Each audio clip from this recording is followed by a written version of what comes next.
नमस्कार, मैं हूं राहुल ठाकुर। देश में लोकसभा चुनाव के 4 चरण पूरे हो चुके हैं और छठे चरण में 25 मई को दिल्ली में मतदान होगा।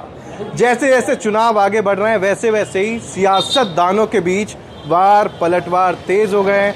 कोई किस तरह के वादे कर रहे हैं और कोई किस तरह के दावे कर रहे हैं, वो आपने सुना होगा। लेकिन दिल्ली में मैं उस जगह मौजूद हूँ जहाँ जो देश के युवा हैं वो सरकारी नौकरी की तैयारी करते हैं। इलाका है मुखर्जी नगर, जिसके बारे में आपको ज़्यादा बताने की ज़रूरत नहीं है। ये ज़्यादातर IAS, IPS, IRS इन सब की फैक्ट्री कहा जाता है, इसी के लिए मशहूर है। लेकिन ये क्षेत्र आता है उत्तर पूर्वी लोकसभा क्षेत्र में, जहाँ एक तरफ बीजेपी से तीसरी बार मनोज तिवारी मैदान में है, तो वहीं इंडिया गठबंधन ने कन्हैया कुमार को अपना प्रत्याशी बनाया है। दोनों की तरफ से बयानबाजी, दावों का सिलसिला तेज़ है। लेकिन इस चुनाव में देश का युवा, देश का भविष्य क्या सोच रहा है, उनके मन में क्या है, उनके मन में क्या मुद्दे हैं, और ख़ास बात तो ये है कि इसी मुखर्जी नगर में अलग अलग राज्यों के, अलग अलग ज़िलों के, अलग अलग इलाकों के जो आए हुए युवा हैं वो यहाँ तैयारी करते हैं। तो सबसे चर्चा हो जाएगी, सबसे सवाल जवाब हो जाएंगे। तो शुरुआत कहाँ से करें? शुरुआत लो, जिनसे शुरुआत करने वाले थे शायद भाई, आप आए ही नहीं यार। शुरुआत हमें इनसे ही करनी है। अच्छा, एक सेकंड आइए आइए आइए आइए आइए। अच्छा चलिए, वो शायद शर्मा रहे हैं हमारे पीछे से। पहले तो बात करने को तैयार थे। आप लोग भी तैयारी कर रहे हैं यहाँ पर? अरे क्या नाम है? गौरव कुमार चौधरी नाम है। कहाँ से? बस्ती से। बस्ती से, उत्तर प्रदेश। चुनाव तो क्या सोचना है चुनाव के? चुनाव का क्या है, चलता रहेगा, आता रहता है, लेकिन अब रोज़गार मिलना चाहिए, इम्पोर्टेंट ही है। 10 साल में नहीं मिला? नहीं, कोई रोज़गार नहीं इनके पास अभी तक। तो कोई विज़न नहीं है। विज़न ही नहीं है? कोई विज़न नहीं है, रोज़गार के लिए कोई विज़न नहीं है इनके पास। बीजेपी के लिए कोई विज़न नहीं है। तो क्या चाहता है देश का युवा? रोज़गार दे दें, सबसे इम्पोर्टेंट ये है कि सरकारी नौकरी की संख्या कम हो रही है दिन पर दिन। प्राइवेट सेक्टर बढ़ा रहे हैं, प्राइवेट सेक्टर में कब निकाल दिया जाए कोई पता नहीं है। हमें एक अस्थायी नौकरी चाहिए। आप बस्ती से आते हैं। हरीश द्विवेदी सांसद हैं। हरीश द्विवेदी हमारे से बीजेपी से सांसद हैं प्रेजेंट टाइम में, और ये PDA से इस बार लड़ रहे हैं राम प्रसाद चौधरी। अच्छा, तो क्या लग रहा है वहाँ पर? वहाँ PDA से राम प्रसाद चौधरी जीते हुए हैं। हरीश द्विवेदी का पत्ता साफ? पत्ता साहब, वो कभी मतलब क्षेत्र में आते ही नहीं है, और उनको कोई जानता ही नहीं है, समझ लीजिए एक तरह से। नहीं, वो कद्दावर नेता है भाई। गद्दावर नेता 2 बार जीत गए, बस यही है गद्दावर नेता। उससे पहले राम प्रसाद चौधरी एक कैबिनेट मंत्री रहे बसपा के टाइम में, वो गद्दावर नेता हैं, और इस बार वो जीतने वाले हैं। इस बार सपा से हैं। सबसे अच्छा नेता कौन लगता है देश में, जिससे उम्मीद हो? देखिए, नेता इम्पोर्टेंट नहीं है, काम इम्पोर्टेंट है। काम किसका अच्छा लगता है? अभी तो बीजेपी को हमने देख लिया 10 साल में, कुछ नहीं हुआ हमारा। अब इंडिया गठबंधन को वोट देंगे, देखते हैं क्या होता है। वोट है? हाँ, वोट है। इंडिया गठबंधन को वोट जाएगा इस बार। ऐसा तो नहीं है परिवार वाले कहीं भाजपा से समर्थित हों, भाजपा की विचारधारा? तरफ तो पूरी लहर है, इंडिया गठबंधन की पूरी लहर है। गठबंधन की? हाँ, पूरी लहर है हमारी तरफ से। एकदम सब त्राई चल रही है।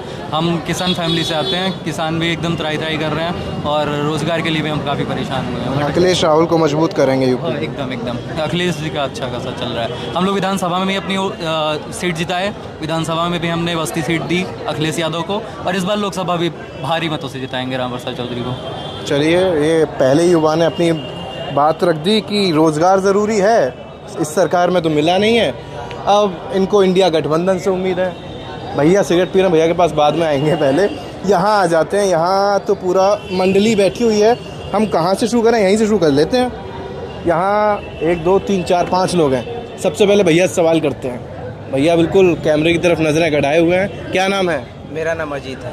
अमन? अजीत अजीत अजीत अजीत? इनका भी नाम अजीत अंजुम है। तो क्या लग रहा है इस बार चुनाव में माहौल किस तरफ है? देखिए, एनडीए या इंडिया?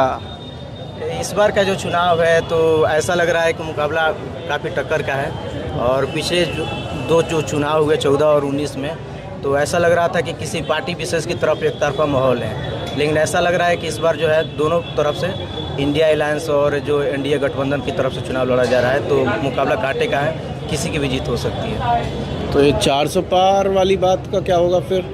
देखिए, मुझे लगता है कि वो किसी पार्टी विशेष की स्ट्रेटजी हो सकती है कि 400 पार का नारा दिया जाए, लेकिन मुझे वैसा दिख नहीं रहा है। लेकिन मुकाबला कांटे की टक्कर का दिख रहा है यहाँ पर। देश का सबसे अच्छा नेता कौन है? देखिए, ये कह पाना मुश्किल है, और क्योंकि आज़ादी के बाद सबको तो आपने देख ही लिया है। आप कहाँ के रहने वाले हैं? जी मैं बिहार का रहने वाला हूँ। बिहार में तेजस्वी हैं, नीतीश हैं, मुकेश साहनी हैं, लालू यादव हैं, और इधर मोदी, राहुल गांधी, दिल्ली में आप बैठे हैं केजरीवाल, बढ़िया नेता। देखिए अभी वर्तमान के पॉइंट ऑफ व्यू से देखिएगा तो मुझे ऐसा कोई लीडर उस तरह का विजनरी नहीं दिखा है जो पहले के जितना बेहतर लीडर हुए हैं, चाहे अटल बिहारी वाजपेयी हो, नरसिम्हा राव हो या फिर जवाहरलाल नेहरू हो, तो ये लोग ज़्यादा मुझे बेहतर लगे पहले के लीडर। मोदी जी ने 10 साल में ऐसा कुछ किया है जो युवा सोचे कि हाँ भाई तीसरी बार मौका दें? नहीं, मोदी जी ने अच्छा काम किया है, ऐसा नहीं है कि कुछ काम उनके अच्छे भी हैं, लेकिन मेरे ख्याल से जो युवाओं के जो मेन मुद्दे हैं उस पर ज़्यादा काम नहीं किया गया। कुछ काम अच्छे हैं और कुछ काम बुरे भी हैं। जय बुरे बताइए।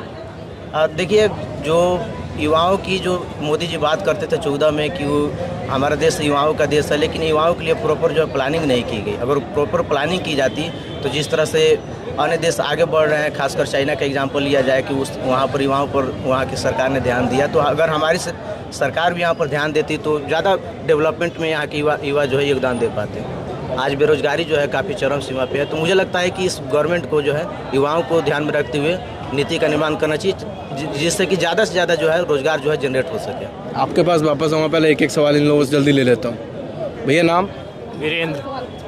वीरेंद्र चौहान।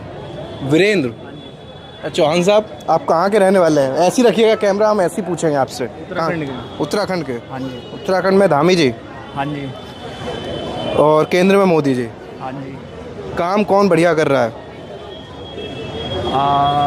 ऐसा कहना मुश्किल है कि काम कौन बेहतर कर रहा है, क्योंकि जो उत्तराखंड का जो नेतृत्व, अच्छा नेता कौन लगता है?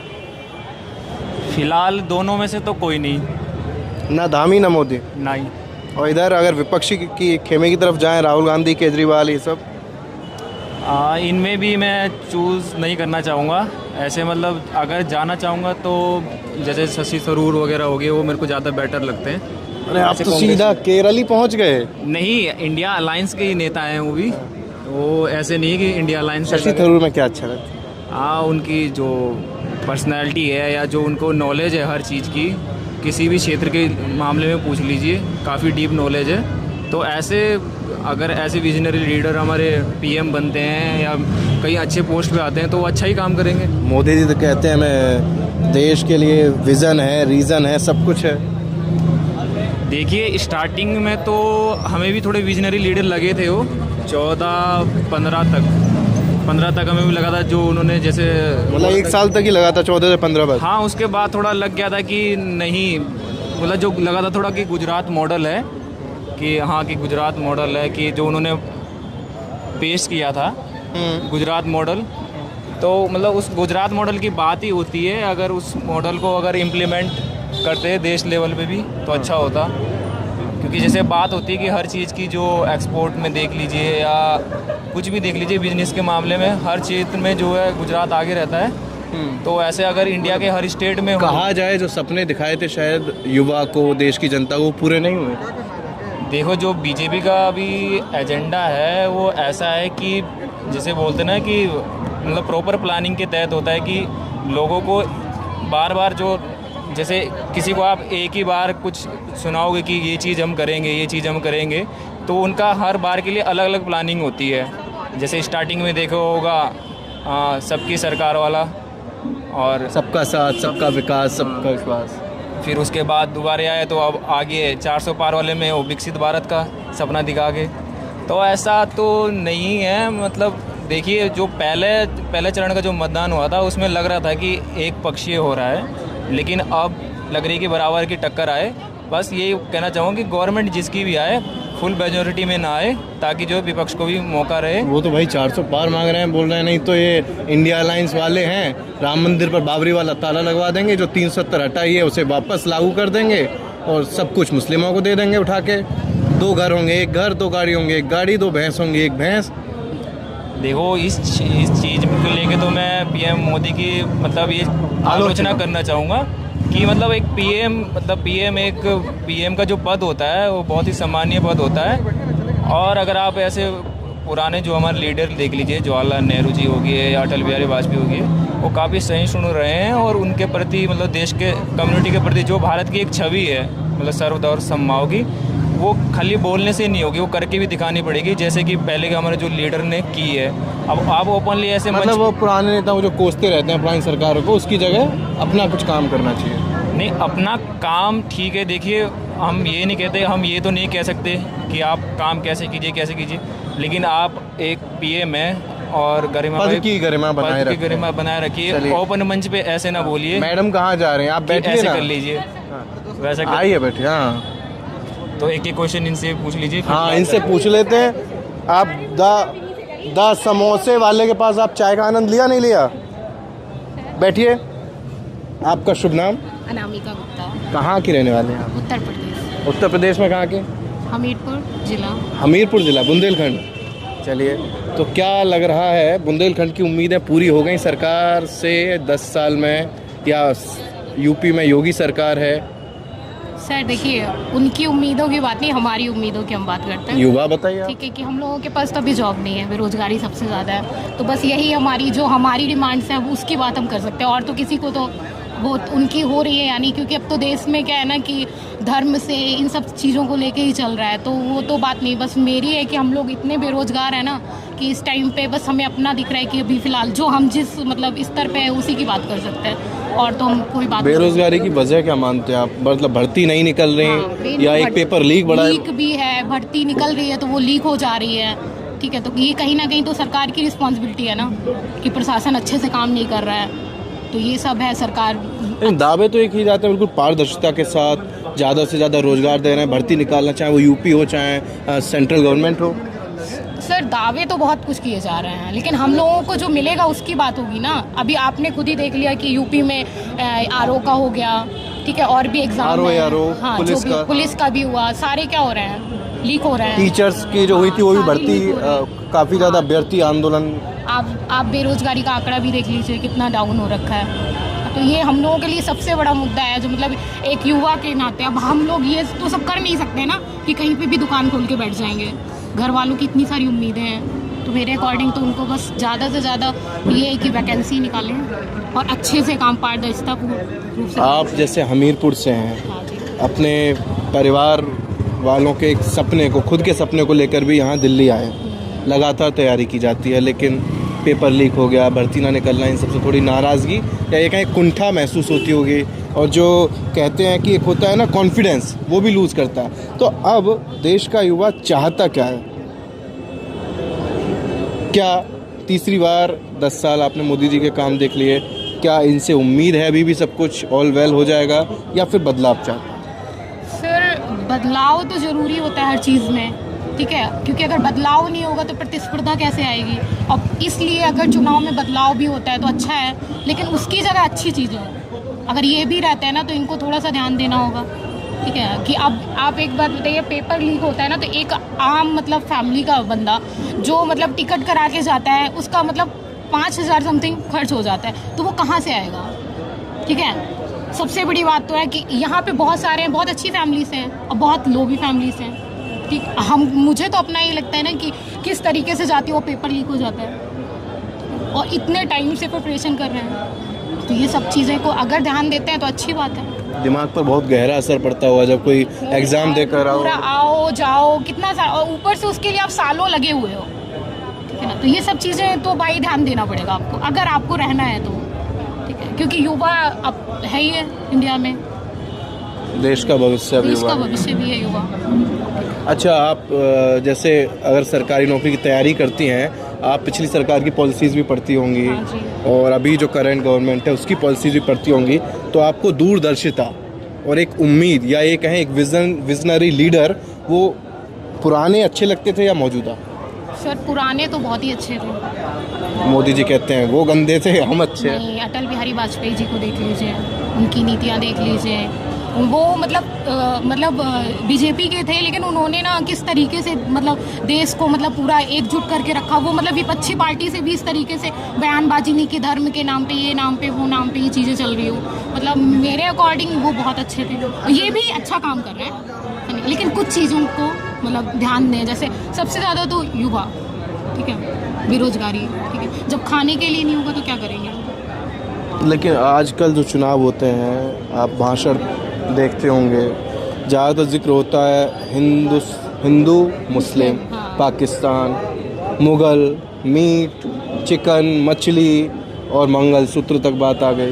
देखिए तो सर, मुद्दे क्या होने चाहिए? सर देखिए क्या होता है ना कि अगर हम अपनी एंशियंट भी पढ़ते हैं ना, तो बहुत लोगों ने क्या किए थे ना कि भारत में आए ना बहुत सारे लोग, तो वो भारत में मिल गए थे ना, तो वो क्यों देश उस टाइम पे बहुत मतलब ग्रो किया था, ठीक है, किया था क्योंकि वो ना ये सब चीज़ें नहीं थी, था सारा सहिष्णुता जिसको बोलते हैं ना, सहिष्णुता। हाँ वो थे, ठीक है, कि सारे धर्म को लेके चल रहे थे। आज तो देश बहुत बट रहा है, ठीक है, कोई हिंदू कोई मुस्लिम कुछ ठीक है, लेकिन वो अच्छा नहीं है, देश के लिए तो अच्छा नहीं है फिलहाल। आप 2 मिनट रुकिए, एक सवाल इन भैया से भी ले लें। सवाल हमारे नॉर्मल रहेंगे। युवा, मैं समझ रहा हूँ आपकी कुछ मजबूरियाँ हैं, लेकिन आप नहीं बोलेंगे। मैं किसी नेता का सवाल नहीं पूछूंगा, मैं आपसे ये नहीं पूछूंगा कौन सी सरकार अच्छी है कौन सी नहीं, लेकिन देश का युवा क्या चाहता है, क्या होना चाहिए उसके लिए सरकार कोई भी हो, क्या काम करे जो देश भी आगे बढ़े, युवा भी आगे बढ़े और युवाओं का जो परिवार है वो भी आगे बढ़े। देखिए, मेरा मानना है कि कोई भी सरकार हो, ठीक है ना, वो जो मेन मुद्दे, जो युवाओं के जो मेन मुद्दे, जो सामाजिक जो इसकी समाज में जो मेन शिक्षा, एजुकेशन और स्वास्थ्य, उस चीज़ पर फोकस करें, ठीक है। जैसे कि बहुत सारे काम हुए भी, इस गवर्नमेंट ने बहुत अच्छा काम भी किया है, लेकिन उसको व्यवहारिक स्तर पर भी अच्छे से इम्प्लीमेंट हो, ठीक है। और मैं खास करके जो भी मतदाता है उनको संदेश देना चाहूँगा कि वो वोट ज़रूर करें, मैक्सिमम से मैक्सिमम वोटिंग करें, और वोटिंग करें तो अपने स्थानीय मुद्दों को ध्यान में रखते हुए करें कि उनके जो जनप्रतिनिधि है उन्होंने अपने क्षेत्र में कितना विकास किया है, उस चीज़ को लेकर ध्यान में रख के वोट करें। अगर ये सारे मतदाता ये सोच कर वोट करेंगे तो निश्चित रूप से हमारा डेमोक्रेसी काफ़ी आगे बढ़ेगा। आजकल सियासतदान है जाति फॉर्मूला, जाति आंकड़े, जातीय गोलबंदी, तोड़ मोड़, और मतलब फोकस अगर रहता है कि भाई चुनाव हम जीत जाएंगे, जाति फैक्टर रहता है, तो ये होना चाहिए। या आप काम वाला, एक होता है कि रिपोर्ट कार्ड, हमने ये काम किया भाई हम इस चीज़ पर वोट मांग रहे हैं, एक होता है कि भाई ये यादव हैं तो हमने यादव बाहुल्य सीट है, यादव ज़्यादा हैं तो यादव भी उतार देते हैं। तो मतलब क्या, किस दिशा में चुनाव होना चाहिए, क्या मुद्दे होने चाहिए, नेता को कैसा होना चाहिए? नए विकास के मुद्दे पर चुनाव होना चाहिए, और ये खास करके ये डिपेंड करता है, हमारे जो मतदाता उन पर डिपेंड करता है। वो अगर फोकस करेंगे कि हाँ हमारे क्षेत्र में कितना विकास हुआ है, तुलना करेंगे वो तो कि 5 साल पहले मैंने जितवाया था और अभी कितना डेवलपमेंट हुआ, उस हिसाब से वोट करेंगे तो अपने आप जो भी जनप्रतिनिधि है अपने आप से वो डेवलपमेंट काम कराना शुरू कर देंगे। कहीं ना कहीं जो देखिए, जो भी आप बताएं चीज़ें, कहीं ना कहीं अगर लोग अवेयर हो जाएंगे तो अपने आप ख़त्म हो जाएगी। तो मेरा यही मानना है कि जब वोटिंग करें और विकास के मुद्दों को लेकर वोटिंग करें। तो हमारा अगला सवाल आपसे रहेगा, 10 साल पहले युवा कहाँ था, यानी कि 2014 से पहले, और 2024 में युवा कहाँ है? देखिए 2014 की जहाँ तक बात है तो जो गवर्नमेंट जॉब थी उसमें प्रॉपर जो सारे सेक्टर हैं उसमें वैकेंसी आती थी। इस मामले में जो पिछली जो यूपीए की जो गवर्नमेंट थी उसकी तारीफ इस मामले में यही होती है कि जो गवर्नमेंट वैकेंसी थी वो टाइमली आती थी, एग्ज़ाम होते थे। लेकिन वर्तमान सरकार जो है ये गवर्नमेंट जॉब पे ध्यान ना देकर जो प्राइवेटाइजेशन है उसकी तरफ ज़्यादा बढ़ रही है। तो इससे जो हमारे जो युवा है, खासकर जो मध्य वर्गीय फैमिली से जो आते हैं, गरीब फैमिली से जो आते हैं, जिनको एक जॉब सिक्योरिटी चाहिए, उनकी नाराज़गी मुझे लग रहा है कि युवाओं में ज़्यादा देखी जा रही है। विजनरी लीडर नरसिम्हा राव को मैं मानता हूँ, जिन्होंने इकोनॉमिक पॉलिसी लाकर देश को बेहतर दिशा दी। आज के वक्त में, मौजूदा वक्त में विजनरी लीडर तो मुझे ध्यान नहीं आ रहा है। मतलब मान के चलिए कि मैक्सिमम जो लीडर हैं जो मुद्दों से भटकाने वाले ही दिखते हैं मुझे, सब मैक्सिमम। अब अचानक किसी का नाम लेना मैं नहीं, विपक्षी नेता हैं, राहुल गांधी कहते हैं, प्रियंका गांधी कहते हैं कि ये लोग मुद्दे से भटकाते हैं, ये लोग कहते हैं कि वो भाई अपने खास प्रिय वोट बैंक है, सब कुछ उसको दे देंगे, उस टाइप की चल रहा है। आप देखिए, जहाँ तक ये जो अभी सत्ता पक्ष है तो सत्ता पक्ष में मैक्सिमम जो ऐसी चीज़ें देखी गई है कि मुद्दों से भटकाव दिखा गया है, कि जो काम की चीज़ें उस पर ना वोट मांग के तरह तरह की चीज़ों को भटकाव दिखाया गया है। लेकिन जहाँ तक विपक्ष की बात है तो विपक्ष में राहुल गांधी, प्रियंका जी जो हैं, इन लोग का भी अभी सत्ता का अनुभव है नहीं, तो जब तक ये लोग सत्ता में आएंगे नहीं तब तक कहना मुश्किल है कि इन लोगों के पास कितना विजन है, क्या है। तो क्या देश की जनता मौका देना चाहेगी अब? एक बार तो मौका देना चाहिए, क्योंकि पिछले 10 साल से जो है मोदी गवर्नमेंट को मौका दिया गया है, और मुझे लगता है कि बदलाव करके एक बार देखना चाहिए कि ये लोग कैसा काम करते हैं। जो ये लोग वादे कर रहे हैं, इनके भी वादे तरह तरह के आ रहे हैं। युवाओं के लिए वैकेंसी की बात कर रहे हैं, महिलाओं के लिए 1 लाख जो है सालाना देने की बात कर रहे हैं। तो कितना खरे उतरते हैं ये तो वक्त ही बताएगा, तो एक बार मौका देना चाहिए। वादे हैं, वादों का क्या, जब पूरे हो जाएंगे तब जी, देखें। पॉलिटिशियन की तो यही तो सबसे बड़ी खामी है ना, नेगेटिव इमेज तो इसीलिए बना हुआ है कि वादे तो करके चले जाते हैं लेकिन निभाते नहीं हैं। आप कहाँ के रहने वाले हैं? जी, मैं बिहार का हूँ। बिहार में किसी ने वादा निभाया? दावे तो सब कर रहे हैं, तेजस्वी अलग, नीतीश अलग। जी, कुछ तो वादे निभाए गए हैं, जैसे कि नीतीश जी ने अच्छा काम किया था। मैं उनको पर्सनली मतलब उनकी तारीफ मैं करता हूँ कि जब तक उनका कार्यकाल था, अभी भी कार्यकाल है, लेकिन मैं मान रहा हूँ कि वो टाइम को जो है ना खींच रहे हैं। अब उनको जो है रेस्ट लेने की ज़रूरत है और टाइम को खींच रहे हैं वो। रास्ते से भटक तो नहीं गए? नहीं, मुझे वो पलटी मारने के लिए ज़्यादा मशहूर है। मैं उसी की बात कर रहा हूँ कि मुद्दों से भटक गए हैं, और जो मेन विजन लेकर आए थे बिहार को बदलने का, उन्होंने जो 2 टर्म में है बहुत बेहतर काम किया, लेकिन पिछले 2 से 3 साल में वो जो है मुद्दों से भटक गए। चलिए आप लोग चाय पीजिए, आपको परेशान कर दिया। अभी बाकी लोगों से पूछ लें। भैया आप यहीं रहकर तैयारी करते हैं क्या? आप भी नहीं बोलेंगे? अच्छा, यहाँ पूछ सकते हैं क्या? सॉरी गाइज, आप लोगों को डिस्टर्ब कर रहे हैं क्या? कुछ ऐसे ही छोटे मोटे सवाल कर सकते हैं क्या देश के युवाओं से जुड़े हुए? सबसे पहले आपसे पूछना है। आप नहीं, आप बोल देंगे? अच्छा नेता कौन लगता है सबसे बढ़िया? मैं पॉलिटिक्स की बात नहीं करती, सॉरी। मुझे नेता होता, नोटा को वोट दूंगी मैं, मेरे को वोट देना होगा तो। क्यों? क्योंकि मैं अगर नेगेटिव और पॉजिटिव देखूंगी तो 80% नेगेटिव ही दिखता है, 10% पॉजिटिव। 10% में क्या हो जाता है? अच्छा, 10 साल से आप देख तो रही होंगी, 10 साल की जो मौजूदा सरकार है, क्या जो युवाओं को उम्मीद थी उस उम्मीद पर खरी उतर पाई? आप नहीं। यहीं तैयारी करने वाले? नहीं, मेरे हिसाब से तो नहीं। तभी मैं कह रही हूँ मैं नोटा को वोट दूंगी। आपको कोई नेता अच्छा नहीं लगता इसलिए मैं नोटा दबाऊंगी? और देना चाहिए, नोटा को वोट देना चाहिए इंसान को, तभी तो पता चलेगा किसको पसंद कौन कर रहा है, नहीं कर रहा है। बताइए ना हमारे हमने दर्शकों को क्यों देना चाहिए, क्या बदलाव, क्या क्रांति चाहते हम हैं? मजबूरी में वोट दे देते हैं कि चलो ये नहीं पसंद तो थोड़ा इससे बेटर ये नेता है तो इसको दे देते हैं, लेकिन हमें नोटा दबाना चाहिए, तभी पता चलेगा कितना जनता पसंद कर रहे है, किसको नहीं। कभी वोट दिए हैं? जी, अभी दे के आई हूँ। कहाँ से? बिहार से। आप बिहार में तेजस्वी हैं, नीतीश हैं, किसी से उम्मीद नहीं है? मैं तो खुल के बोल रही हूँ। और सेंट्रल में मोदी जी के 10 साल कैसे रहे? अब मैं मोदी जी के बारे में नहीं बोलूँगी, सभी डरे हुए हैं। नहीं, हम अक्सर फील्ड में जाते हैं तो लोग कहते हैं भाई हम कैमरे पर कुछ नहीं बोलेंगे। तो आप तो युवा हैं, देश का भविष्य, यहाँ तैयारी कर रहे हैं क्या आप? जी, यूपीएससी कर रही हूँ। अभी कुछ लोगों से बात की, उन्होंने खुलकर अपनी बात रखी कि रोजगार नहीं है, कुछ नहीं, तो इनसे पूछ लेते हैं। आप कुछ नहीं बोलेंगे? क्यों? ऐसे ही। अच्छा, बढ़िया लीडर कौन लगता है? देखिए, मैं कुछ भी नहीं कहना चाहता हूँ, अच्छा, 10 साल से पहले अच्छे काम हुए? 10 साल कुछ भी नहीं कहना चाहता हूँ। कहाँ के रहने वाले हैं तो बता हम तो दीजिए। बनारस के हैं, मोदी के सांसद। अरे बनारस के हैं, फिर तो आप बता ही नहीं रहे। फिर तो आपसे पूछना चाहिए या नहीं?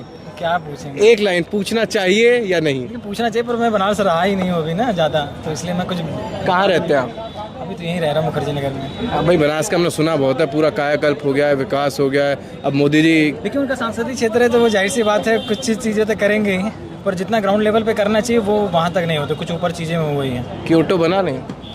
हाँ, क्योटो बना नहीं? ये तो नहीं कह सकते, पर ये है कि नहीं हुआ है, ग्राउंड लेवल तक सारी चीज़ें नहीं हो पाई हैं। ऊपर चीज़ें हैं, बहुत सारी चीज़ें, जैसे एक मेडिटेशन सेंटर, बढ़िया मंदिर खोल दिए, विश्व विख्यात हो गई, और बहुत सारी चीज़ें हैं। मतलब और क्या हो सकता था? इतना तो मुझे नहीं पता, क्योंकि मैं वहाँ रह ही नहीं रहा। जो वहाँ रह रहा होगा उसको अभाव पता चलेगा ना। मैं तो यहाँ रह रहा हूँ, यहाँ की कमियाँ मैं बता सकता हूँ ना। अब मैं वहाँ हूँ नहीं, वहाँ क्या होना चाहिए मैं यहाँ से थोड़ी बता सकता हूँ, ये गलत है। तो इसलिए मैं कुछ कहना ही नहीं देश का युवा किन मुद्दों पर चाहता है कि चुनाव होने चाहिए? उनकी क्या शिकायतें हैं, या उनकी क्या खुशी है, या सरकार को किस दिशा में कदम उठाने चाहिए युवाओं के लिए? देखिए, युवाओं के लिए सबसे बड़ी चीज़ है धर्म के नाम पे जो वोट होता है, सबसे बड़ी चीज़ ये हट जाना चाहिए, ठीक है। हिंदू मुस्लिम राग ये सब नहीं? हाँ, ये सब हिंदू मुस्लिम वाला चीज़ नहीं होना चाहिए। और मैं ये नहीं कहूँगा रोज़गार पे ही बात करो, सारी चीज़ें रोज़गार, मतलब रोज़गार भी तो ज़रूरी है, वो तो सभी लोग कह रहे हैं, पर कोई ऐसा चीज़ हो कि मतलब वोट अगर कोई करे या कोई सोचे तो कुछ अलग जाए। अब जैसे मैं समझता हूँ कि मैं युवा हूँ, राहुल गांधी जो है, हमें लगता है एक बार उनको मौका देना चाहिए। सबको मौका दिया गया, मतलब उनकी एक जो छवि बनाई गई थी उससे अब अलग है ही वो तो मीडिया का है। जैसे आप मीडिया हो, मैं भी बोल रहा हूँ, अब मैं ही उनके बारे में पप्पू बोल दूँ तो वो अलग चीज़ है। पर वो पप्पू है नहीं। नहीं, आजकल बहुत अच्छा बोल रहे हैं, मतलब आप ये कहना चाह रहे हैं छवि बदली है। बहुत अच्छी छवि बदले। मैं तो पहले से भी देखा उनको चीज़ें उनकी। मैं बहुत ज़्यादा, मैं पॉलिटिक्स में इन्वॉल्व बहुत कम हूँ, पर मैंने जैसे आजकल मीडिया का ज़माना है कि इंस्टाग्राम, सोशल मीडिया तो नहीं सब चीज़ है उसमें। सबसे ज़्यादा तो इंस्टा आदमी यूज़ करता है ना, तो देख रहा है रील्स आ रही हैं, स्क्रॉल करते हुए चले जा रहा है, तो उनमें एक छवि दिखाई गई। भाई छवि तो मोदी जी की भी बहुत अच्छी दिखाई गई थी, पर अभी क्या निकली ठीक है। तो राहुल गांधी भी मुझे लगता है ना वो खराब है नहीं खराब, लेकिन मौका सबको देना चाहिए। तो एक बार मैं चाहता हूँ कि अगर युवा सबको राहुल गांधी को मौका दे इस बार। आपके सांसद कह रहे हैं 400 पार, और आप जिनको चाहते हैं वो कह रहे हैं 150 पे रोक देंगे, ये संविधान और लोकतंत्र सब खत्म कर देंगे, रोजगार है ही नहीं, कुछ है ही वो नहीं। हो रहा है, वो अलग बात है। और देखिए एक बार मौका तो उनको मिलना चाहिए। और रही बात 400 के पार, एक एजेंडा होना चाहिए ना कि हमारे पास शक्ति नहीं है तो हम शक्ति का बढ़ा चढ़ा के प्रदर्शन करें, और जब शक्ति हमारे पास है तो उसको दबा के रखना चाहिए। चाणक्य नीति है जहाँ तक, तो मुझे लगता है कि वो वही कर रहे हैं। अच्छा, 400 पार इसलिए वो कहते हैं ना कि हम भाई राम मंदिर, आपके वाराणसी से ज़्यादा दूर नहीं, यूपी के रहने वाले हैं, कि भाई मंदिर पर फिर से बाबरी वाला ताला लगा देंगे, 370 जो हमने हटाई वो वापस ले आएंगे, सब कुछ मुस्लिमों को दे देंगे। इसके अलावा अब तो ये भी कहे जाने लगे 400 पार देंगे तो जो जन्मभूमि श्री कृष्ण है वहाँ भी तो कुछ करवाएंगे हम, तो ये इसलिए 400 पार मांग रहे हैं। और विपक्ष आपको पता ही है, अगर आप सिर्फ मंदिर बन जाना ये अच्छी बात है, हमें मानते हैं हम देखिए सब राम के भक्त, सब राम के भक्त हैं। मैं धर्म से ब्राह्मण हूँ, कर्म से क्षत्रिय, जात से ग्वाला, नेत्र से मनुष्य हूँ। मैं कोई एक इंसान नहीं हूँ, ना मैं किसी एक चीज़ को कुल को मानता हूँ, ठीक है।